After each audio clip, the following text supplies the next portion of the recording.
What's up mga ka-sports? May bagong content naman po tayo. At bago tayo magpatuloy, huwag kalimutang mag-likes, comments, and subscribes para sa ating channel. Dito lang sa Tiro Esports TV. Usapang volleyball po tayo. Alam nyo mga ka-sports, may 3 players ngayon na product ng Inyo Lady Bulldogs na pang superstar na ang galawan. Sila po ay si Sheena Turing. Si Sheena Turing ay magaling talaga sa spike, malakas pumalo, magaling magpalusot ng bola, marunong din sa placing. Ang pangalawa naman ay si Bila Bilin.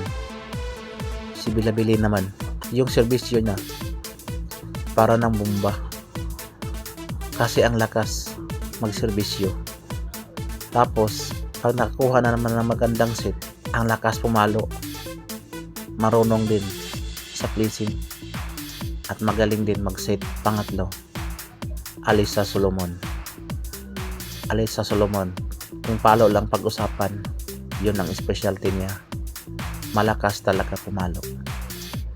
Kaya ngayon, silang 3 ay inaasahan na magiging isa sa pambato ng Team Pilipinas, Team Alas Pilipinas.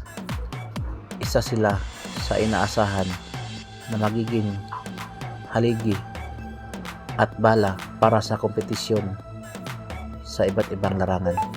Sila ngayon ay makikita natin ang kanilang mga laro sa PBL. Makikita natin kung paano ang galawan lang 3. Halos makaparehas lang ang kanilang mga estilo. Pero ang masasabi ko, magaling talaga silang 3.